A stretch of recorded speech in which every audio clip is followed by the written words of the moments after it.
엄마, 제발 문 좀 열어주세요.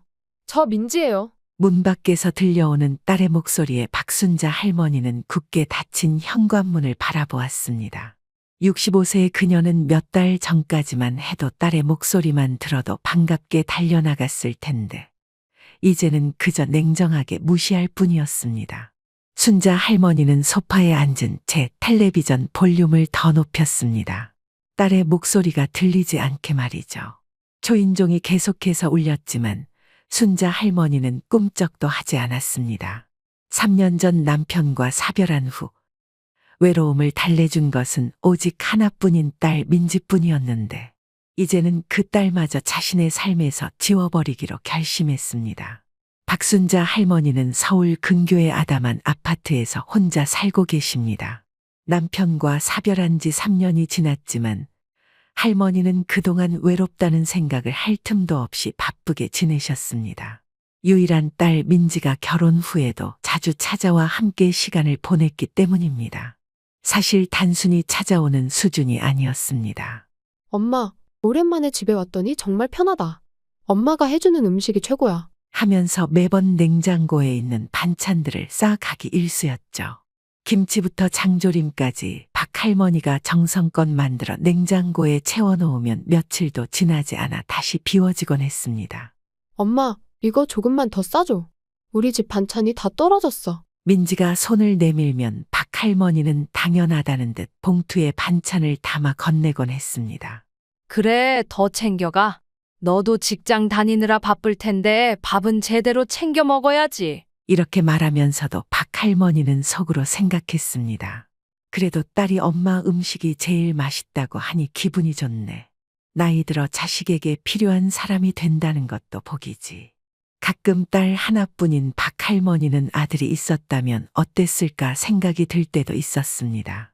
하지만 늘 스스로를 위로했죠. 아들 둔 친구들도 다 고생이야. 결국 며느리 성격에 달린 문제라는 걸 주변에서 너무 많이 봤어. 아이고, 그래도 며느리 눈치 보는 것보단 딸이 낫지. 민지는 말은 예쁘게 했지만 친정에 올 때마다 집안일을 돕거나 설거지를 한 적은 단 한 번도 없었습니다. 그저 배가 부르면 소파에 누워 휴대폰을 보거나 TV를 틀어놓곤 했죠. 뒷정리는 항상 박 할머니의 몫이었습니다. 한 번은 박 할머니가 조심스럽게 말을 꺼냈습니다. 민지야, 설거지 정도는 좀 내가 해라. 엄마도 이제 나이가 있어서 허리가 아프다. 그러자 민지는 대수롭지 않다는 듯이 대답했습니다. 아유, 엄마는 가만히 쉬다가 나중에 하면 되잖아. 나는 회사에서 일하느라 집에서도 쉴 틈이 없는데 여기는 친정이니까 편하게 좀 쉬자. 박 할머니는 순간 말문이 막혔습니다. 딸이 기분 나빠할까봐 더 이상 말하지 않았지만 속으로는 서운했습니다. 나도 평생 일하며 딸도 키웠는데 요즘 애들은 자기 생각만 하나. 하지만 이런 생각은 늘 속으로만 삭히고 말았습니다. 유일한 가족인 딸마저 멀어지면 정말 혼자가 될 테니까요. 한편 사위인 정우는 과묵한 성격이었습니다. 과묵하다기보다 박 할머니가 느끼기에는 친정에 관심 자체가 없는 듯했습니다. 딸과 함께 와도 늘 무뚝뚝했고 어쩌다 말 한마디를 해도 감정이 실리지 않았습니다. 심지어 사위는 장모님 집에 올 때마다 단 한 번도 작은 성의조차 보인 적이 없었습니다. 빈손으로 와서 밥을 먹고 인사 한마디 건네고 말없이 돌아가는 게 전부였습니다. 어머님, 잘 먹었습니다. 그래도 박 할머니는 내가 먼저 다가가면 좀 달라지지 않을까 하는 기대를 품고 있었습니다. 그래서 먼저 다가가 보았죠. 정서방, 이거 보약인데 요즘 일 많다며 하나 가져가. 사위에게 먼저 안부도 물어보고 좋아하는 반찬도 싸주고 용돈도 쥐어주었지만 반응은 항상 똑같았습니다. 박 할머니는 이 정도면 성격 탓이 아니라 그냥 예의가 없는 사람이 아닐까 하는 생각까지 들었습니다. 가끔 이웃들이 그런 박 할머니를 보고 자식에게 너무 퍼주기만 하면 안 된다고 조언해도 박 할머니는 내가 안 해주면 누가 해주겠어. 라며 웃어넘기곤 했습니다.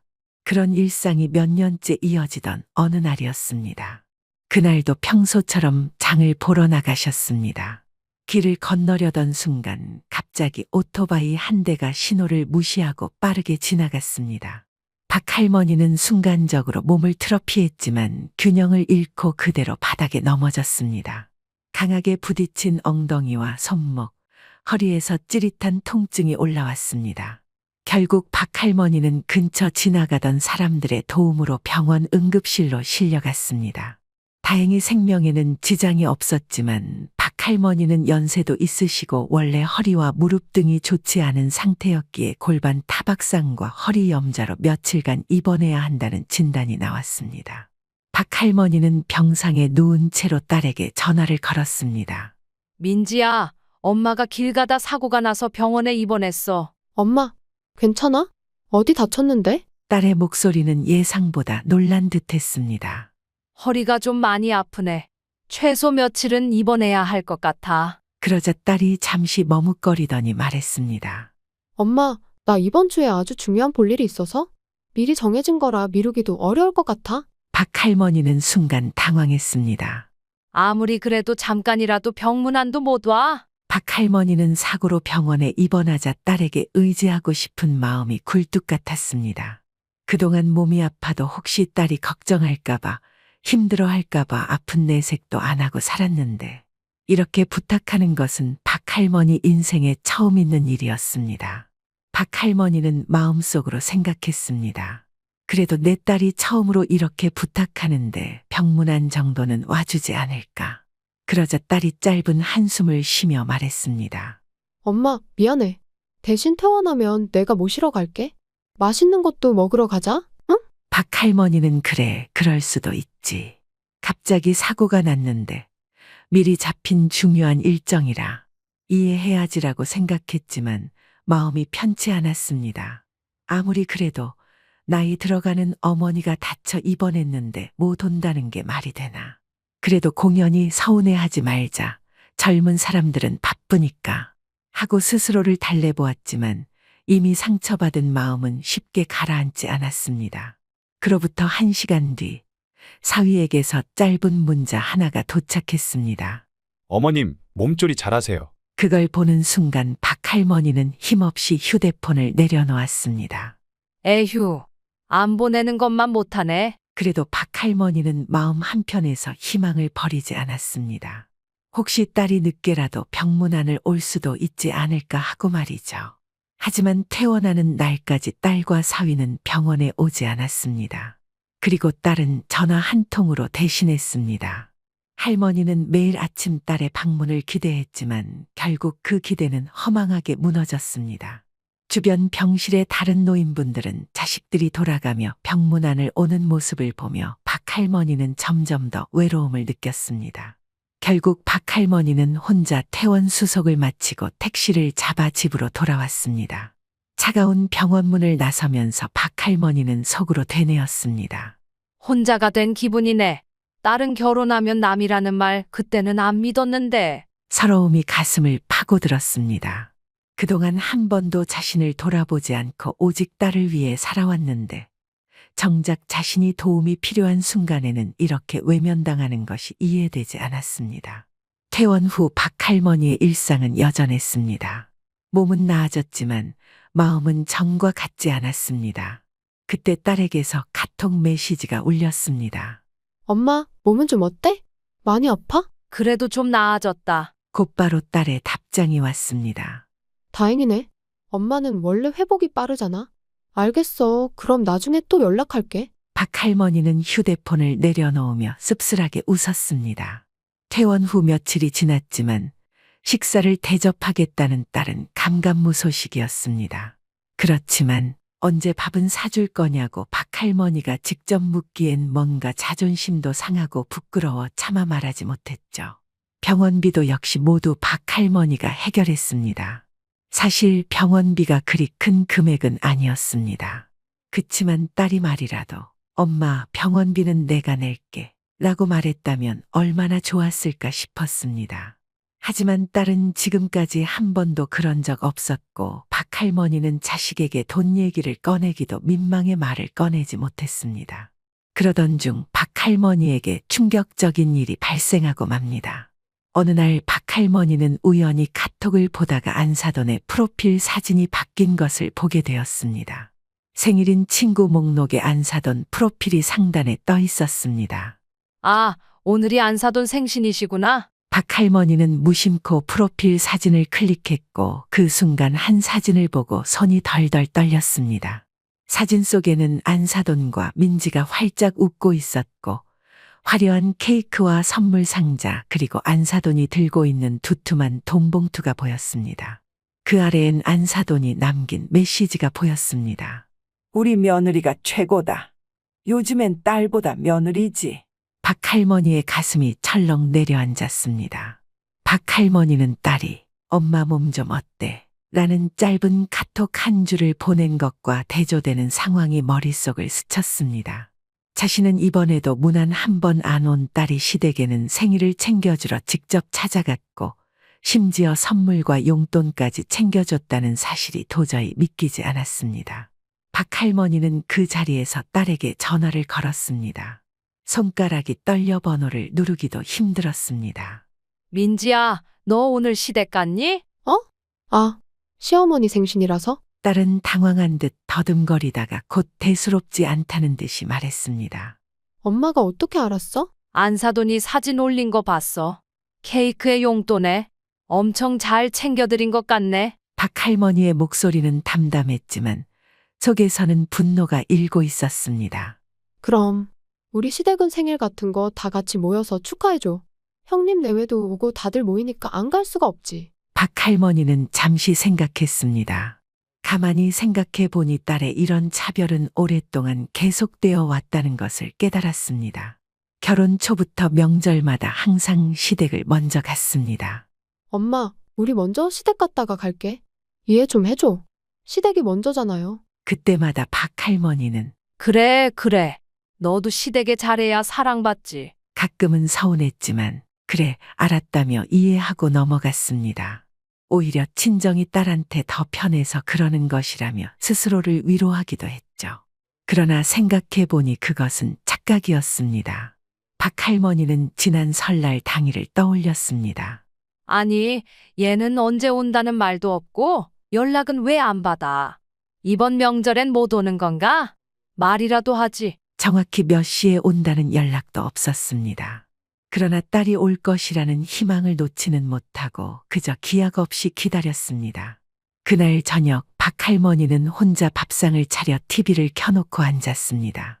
딸과 사위를 위해 식탁에 차려놓은 음식은 다 식었고 떡국을 끓였지만 밥 한 숟갈 뜨기가 힘들었습니다. 박할머니는 그때부터 서운함이 쌓이기 시작했지만 특히 이번 사건을 통해 확실히 깨달았습니다. 딸이 친정과 시댁을 차별하는구나. 시댁에는 사랑받기 위해 노력하면서 친정 어머니가 병원에서 다쳤을 때도 퇴원 후에도 명절에도 생일에도 단 한 번도 제 엄마를 위해 먼저 배려한 적이 없었어. 친정은 그저 편하게 이용하는 것, 시댁은 대접해야 할 곳으로 생각하는 딸의 속마음이 잘 보였습니다. 며칠 후 박할머니의 허리 통증이 다시 심해졌습니다. 퇴원한 지 한참이 지났지만 아직 제대로 회복하지 못했습니다. 움직일 때마다 허리가 뻐근하고 계단을 오를 때마다 무릎이 시큰거렸습니다. 택시를 타자니 혼자 병원 건물을 들어가는 것도 힘들었습니다. 병원 예약일이 다가왔지만 이번에는 혼자 가기 힘들 것 같았습니다. 박할머니는 한참을 고민하다가 결국 딸에게 전화를 걸었습니다. 민지야, 엄마 허리가 다시 아파서 병원 좀 같이 가줄 수 있니? 딸의 목소리는 피곤한 기색이 역력했습니다. 엄마, 병원 혼자 못 가겠어? 갑자기 말하면 어떡해. 갑자기 너무 아파서 그래. 그래도 엄마는 혼자라 같이 갈 사람도 없잖니. 이 몸으로 혼자 병원 계단 오르락 내리락 하는 것도 힘들고. 알았어. 내가 시간 내볼게. 딸은 한숨을 쉬며 말했습니다. 마지못해 허락한 듯한 말투. 박할머니는 가슴이 찢어지는 듯했습니다. 도대체 왜 내 딸에게 이런 부탁 하나 하는 게 이렇게 어려운 걸까? 싸늘한 딸의 대답에도 박할머니는 고마움을 표했습니다. 그래, 고맙다. 미리 말 못해서 미안하구나. 며칠 후 딸은 약속대로 병원에 동행했습니다. 마음속에 쌓인 질문이 있었고 더 이상 참을 수 없었습니다. 그래서 조심스럽게 말을 꺼냈습니다. 그런데 민지야, 지난번에 엄마가 다쳐서 수술하고 병원에 입원했을 때 도대체 무슨 중요한 일이 있어서 병문안도 못 온 거니? 딸은 휴대폰을 하던 손을 멈추더니 짜증이 난 듯 말했습니다. 엄마, 또 그 얘기야? 박할머니는 속상했지만 감정을 억누르며 말했습니다. 그때 너무 서운했어. 아무리 그래도 그땐 와야 하는 거 아니었니? 딸은 잠시 망설이다가 눈치를 보며 말했습니다. 엄마, 사실 그때 시댁 식구들이랑 제주도로 여행 갔었어. 박할머니는 순간 숨이 막히는 것 같았습니다. 귀를 의심했습니다. 그러니까 내 말은 엄마가 병원에 입원해 있을 때 너는 시댁이랑 제주도 여행을 갔다는 거야? 아니, 그러니까. 엄마한테 말하면 기분 나빠할까봐 괜히 말 안 한 거지. 원래 가기로 했던 거잖아. 시부모님 결혼기념일 여행인데 취소하기 어려웠어. 박할머니는 그 말을 듣고 더욱 충격을 받았습니다. 너 지금 내가 무슨 말 하는지 알고 하는 소리니? 솔직히 엄마도 다친 거 그렇게 심한 건 아니었잖아. 그러니까 나도 마음 편히 갔다 온 거지. 고작 그런 걸 가지고 뭘 그렇게까지 서운해해. 그 순간 박할머니의 온몸이 굳었습니다. 마음 편히 갔다 왔다고? 그리고 엄마가 돼서 딸이 시댁에서 사랑받으면 좋은 거지. 그걸 가지고 이렇게까지 화낼 일이야? 순간 박할머니의 안에서 수십 년간 쌓아온 모성의 끈이 팍 하고 끊어지는 느낌이었습니다. 딸은 당황한 기색 없이 말을 이었습니다. 엄마, 솔직히 말해서 엄마는 좀 이해심이 부족해. 며느리한테 시댁은 중요한 자리잖아? 내 입장도 생각해야지. 그래도 이건 경우가 아니잖아. 너는 내 엄마가 입원했는데 걱정도 안 됐어? 근데 가서 마음 편히 놀다 왔는 게 십수년을 키워준 친엄마한테 할 소리야? 박할머니의 목소리는 차가웠습니다. 아, 엄마는 정말? 내가 언제 엄마한테 막대한 적 있어? 친정이니까 좀 편하게 하는 거지. 그걸 가지고 이렇게까지 화낼 일이야? 내가 지금까지 했던 행동들을 보고도 그런 소리가 나와? 그래서 너는 내 친정엄마가 허리가 다 부러져서 병원에 누웠을 때 입원해도 시댁과 여행이 먼저였다는 거잖아? 맞지? 엄마, 진짜 왜 이렇게 예민하게 굴어? 그 말에 할머니는 깊은 상처를 입었습니다. 엄마는 좀 참아야 해. 나보고 참으라고! 그래, 엄마는 내 생각 안 하고 맨날 서운하다는 얘기만 하고. 내가 시댁 잘 챙기는 게 그렇게 못마땅해? 너는 시댁엔 그렇게 잘하면서 나는 내가 아플 때 너 와서 밥 한 끼라도 챙겨줬니? 아니면 먼저 병원이라도 한번 같이 가자고 해봤니? 딸로서 나한테 해준 게 도대체 뭐가 있는데 나보고 다 참으라 하니? 엄마, 진짜 왜 이렇게 피해 의식 있어? 엄마도 딸이었으면 알잖아. 딸은 결혼하면 시댁이 먼저야. 그 순간 박할머니는 두 손을 꽉 쥐었습니다. 딸은 눈치를 살피며 말했습니다. 아, 엄마 또 기분 상했어? 갱년기도 아니고 진짜 별일도 아닌데 엄마가 왜 서운해하는지 모르겠네. 난 여전히 엄마 딸인데? 이런 사소한 걸로 서로 감정 상하게 하지 말자고. 박할머니는 아무 말도 하지 않았습니다. 그저 모든 것이 다 허망한 기분이었습니다. 병원 앞에 도착하자 딸도 기분이 상했는지 박할머니가 내리기도 전에 먼저 차문을 열고 말했습니다. 엄마, 나 바빠서 가볼게. 진료받고 약 타면 택시 타고 알아서 집에 가. 그러고는 뒤도 돌아보지 않고 가버렸습니다. 박할머니는 멍하니 딸의 뒷모습을 바라보았습니다. 병원 앞에 서서 오래도록 그 자리를 떠나지 못했습니다. 그동안 얼마나 바보처럼 살아왔는지, 얼마나 자신을 속이며 살아왔는지 깨달았습니다. 그 순간 박할머니는 마음을 굳게 먹었습니다. 그래, 어디. 내 도움 없이 살아봐라. 내가 해준 것 똑같이 갚아줄 거야. 지금부터. 박할머니는 딸이 했던 행동을 고스란히 돌려줄 작정이었습니다. 딸에게 베풀었던 무한한 사랑과 이해, 그리고 그에 대한 딸의 배신과 무관심. 이제는 끝이었습니다. 내가 널 어떻게 키웠는데. 이 못된 것. 그날 밤 박할머니는 더 이상 고민하지 않았습니다. 그동안 자신이 했던 모든 희생과 배려가 엄마니까 당연한 것으로 여겨졌다는 사실에 분노가 치밀었습니다. 딸에게 전화를 걸면서도 손이 떨렸습니다. 마음은 이미 굳혔지만 딸에게 등을 돌린다는 것이 쉬운 결정은 아니었습니다. 벨이 몇 번 울리자 딸이 태연한 목소리로 전화를 받았습니다. 엄마, 무슨 일이야? 마치 아무 일도 없었다는 듯한 목소리였습니다. 민지야, 나도 이제 참을 만큼 참았다. 엄마도 너무 힘들어. 나 이제 자식 하나 없는 셈 치려고. 전화 너머로 딸의 놀란 목소리가 들려왔습니다. 엄마, 그게 무슨 소리야? 앞으로 내 집에 찾아오지 마라. 너희 줄 반찬도 없고 가정부처럼 청소도 안 해줄 거야. 그리고 내 신혼집 전세금 그것도 돌려줬으면 해. 그제야 딸은 당황한 듯한 기색을 보였습니다. 박 할머니의 목소리가 이렇게 단호한 적이 없었죠. 엄마, 갑자기 왜 그래? 갑자기? 다 내가 나한테 한 짓이 돌아온 거지. 내가 아파서 병원에 누워 있을 땐 시댁이랑 여행 가더니 이제 와서 친정은 필요해졌니? 아니, 그게. 엄마, 나도 사정이 있었잖아. 그 말에 박 할머니는 분노를 참을 수 없었습니다. 그래, 사정 있었지. 내 시댁 사정? 시댁 사정이 그렇게 중요한데 내 친정은 사정 볼 필요도 없겠네. 엄마, 너무해. 나 진짜 서운해요. 서운해? 박 할머니는 쓴웃음을 지었습니다. 너는 나 서운하게 해놓고 너가 서운한 건 생각하니? 엄마, 난 그냥. 박 할머니는 딸의 말을 자르며 단호하게 말했습니다.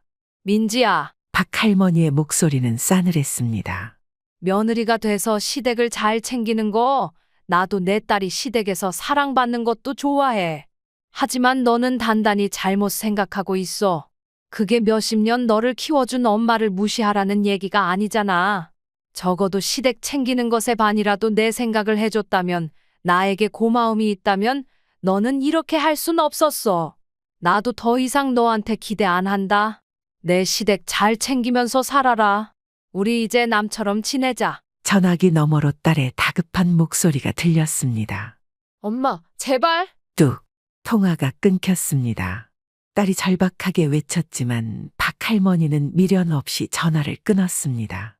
이제 정말 끝이다. 박 할머니는 한숨을 내쉬고 휴대폰을 내려놓으며 다짐했습니다. 앞으로 딸이 다시 찾아와도 절대 문을 열어주지 않을 작정이었습니다. 그날 밤 박 할머니는 곧장 현관문 비밀번호를 바꾸고 전화기도 꺼버렸습니다. 그리고 오랜만에 편안한 잠을 청했습니다. 휴대폰을 잠시 켜보니 수십 개의 메시지와 부재중 전화가 쌓여 있었습니다. 대부분 딸에게서 온 것이었습니다.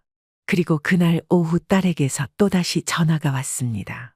엄마, 정서방이랑 집으로 갈게.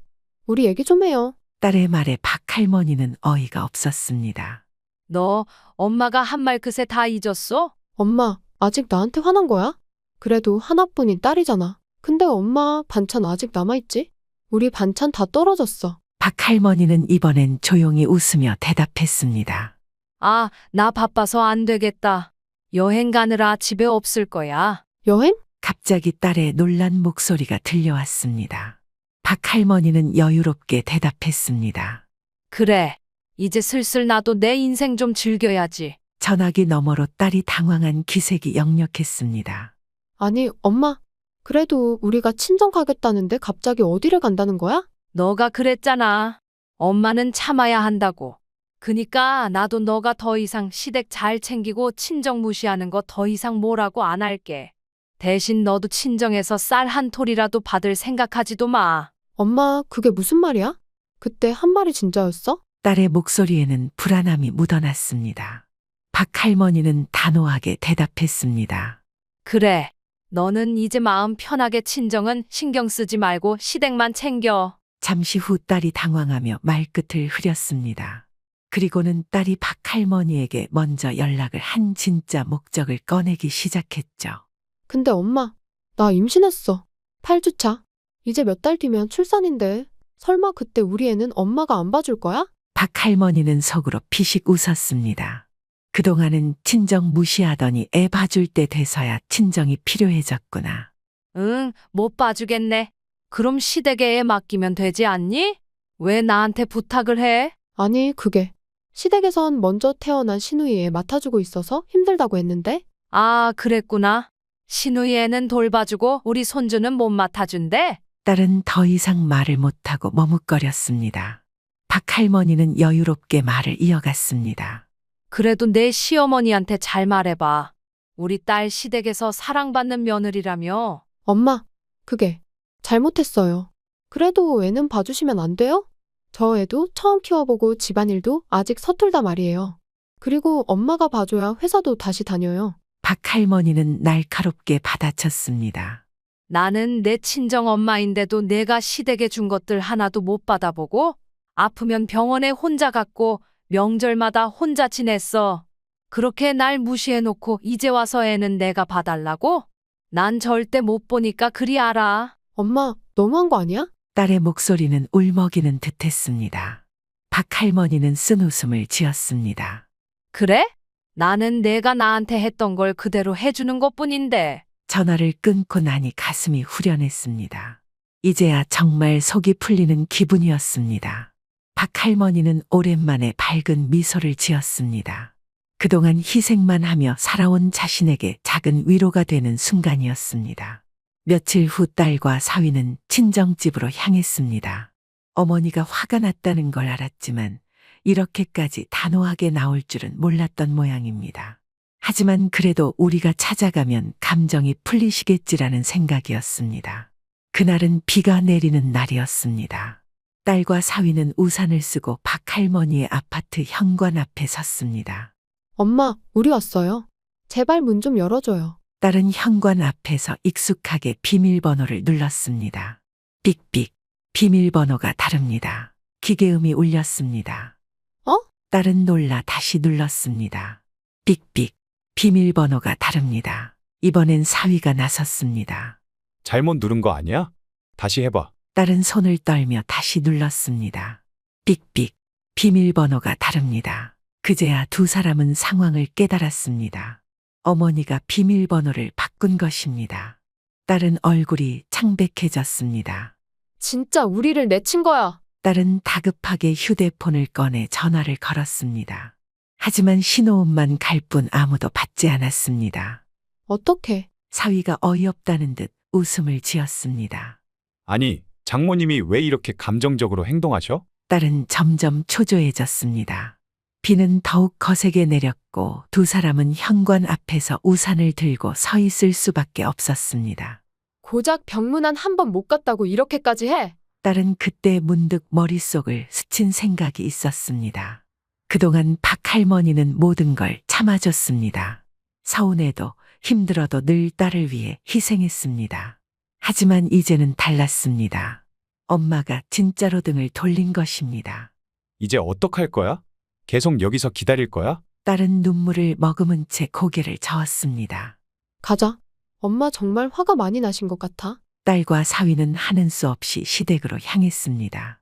사위는 운전하며 한숨을 내쉬었습니다. 이제 어떡할 거야? 아기 태어나면 일단은 시댁에서 애를 좀 봐달라고 하자.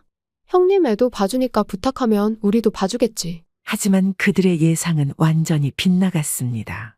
시댁집에 도착해서 사정을 설명하자 시어머니는 인상을 찌푸리며 단호하게 고개를 저었습니다.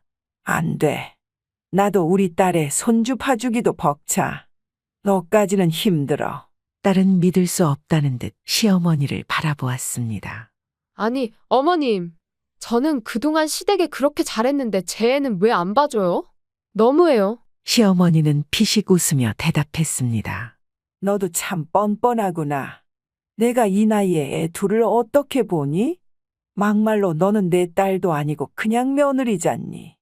진짜 엄마한테 부탁해보렴. 그 말에 딸은 충격을 받았습니다.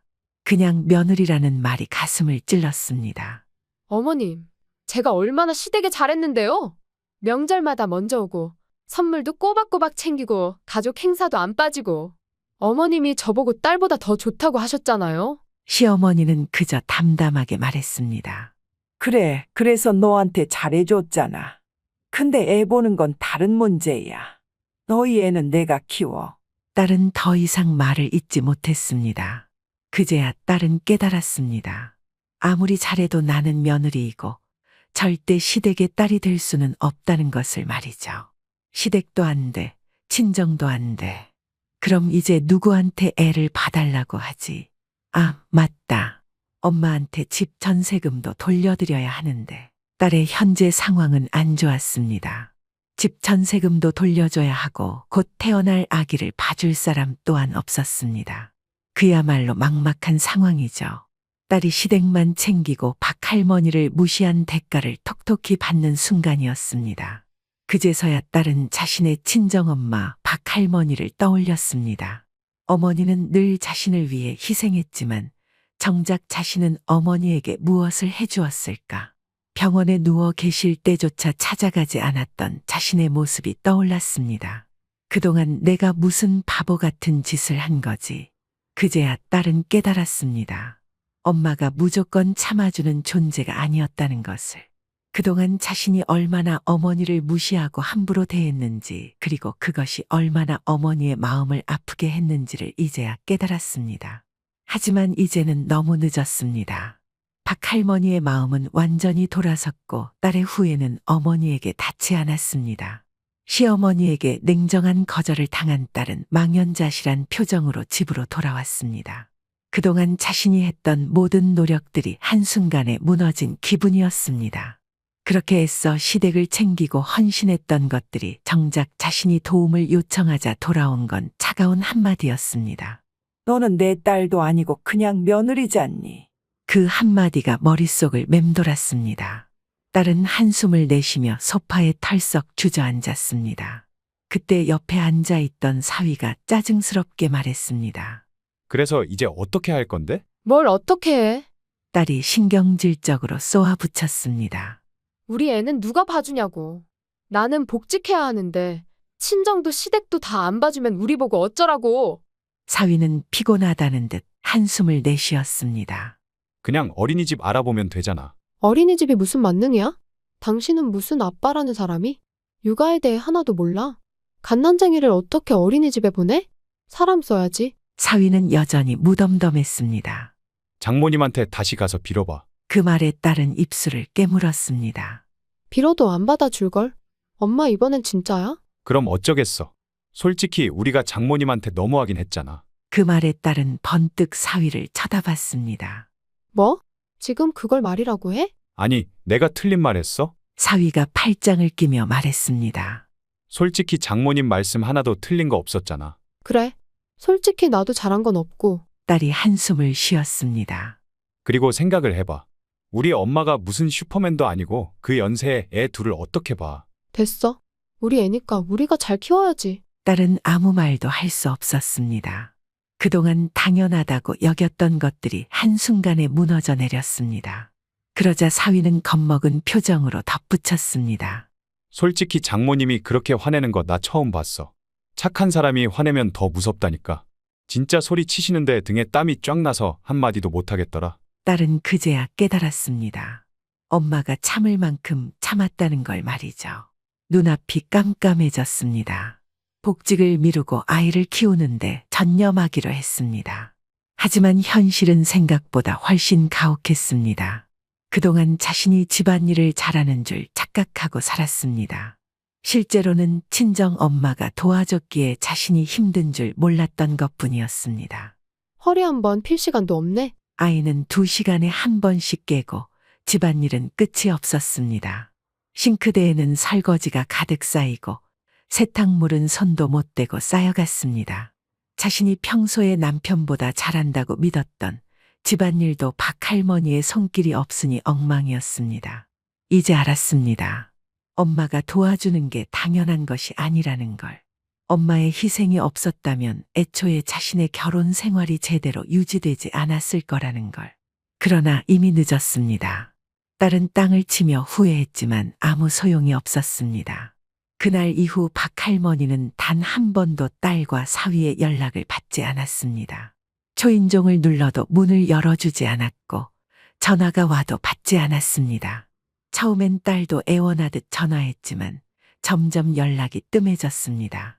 그리고 마침내 연락은 완전히 끊겼습니다. 자식 뒷바라지를 위해 살아온 일생. 하지만 이제는 자신을 위한 삶을 살아야 했습니다. 이제 박할머니는 친구들과 여행을 떠났습니다. 여태껏 해보지 못했던 것들을 하나하나 해보기로 결심했습니다. 한적한 바닷가에서 친구들과 함께 앉아있던 어느 날 친구가 물었습니다. 순자야, 너 후회는 안 돼? 박할머니는 잠시 생각했습니다. 과거의 자신이라면 후회했을지도 모릅니다. 하지만 지금의 박 할머니는 달랐습니다. 박 할머니는 바다를 바라보며 천천히 미소를 지었습니다. 처음엔 후회할까봐 두려웠어. 바다 위로 부드러운 파도가 일렁였습니다. 하지만 이제는 후회 안 해. 내가 참을 땐 당연하게 여기더니 내가 등을 돌리니 후회하더라. 박 할머니의 얼굴엔 더 이상 미련이 없었습니다. 부모 자식 간이라도 당연한 건 없어. 서로 잘해야 관계가 이어지는 거야. 그렇게 박 할머니는 파도 소리를 들으며 조용히 웃었습니다. 이제야 진짜 자유를 찾은 기분이었습니다. 혼자라는 것이 외롭기도 하지만 자유롭기도 하다는 사실을 이제야 알게 되었습니다. 딸을 위해 살았던 삶이 헛된 것은 아니었지만 이제는 자신을 위한 삶을 살 차례였습니다. 그리고 딸도 언젠가는 깨닫게 될 것입니다. 엄마의 사랑이 얼마나 소중했는지, 그리고 그것이 당연한 것이 아니었다는 것을. 그때가 되어 정말로 마음을 바꾸고 찾아온다면 그때 다시 생각해 볼 일입니다. 하지만 지금은 그저 박 할머니 자신의 삶을 즐기는 것만으로도 충분했습니다. 바다 위로 떠오르는 석양을 바라보며 박 할머니는 새로운 시작을 느꼈습니다. 사연은 여기까지였습니다. 박 할머니의 선택이 옳았다고 생각하신다면 댓글, 좋아요 부탁드립니다. 여러분의 구독, 댓글, 좋아요는 영상 제작에 큰 힘이 됩니다. 시청해 주셔서 감사합니다.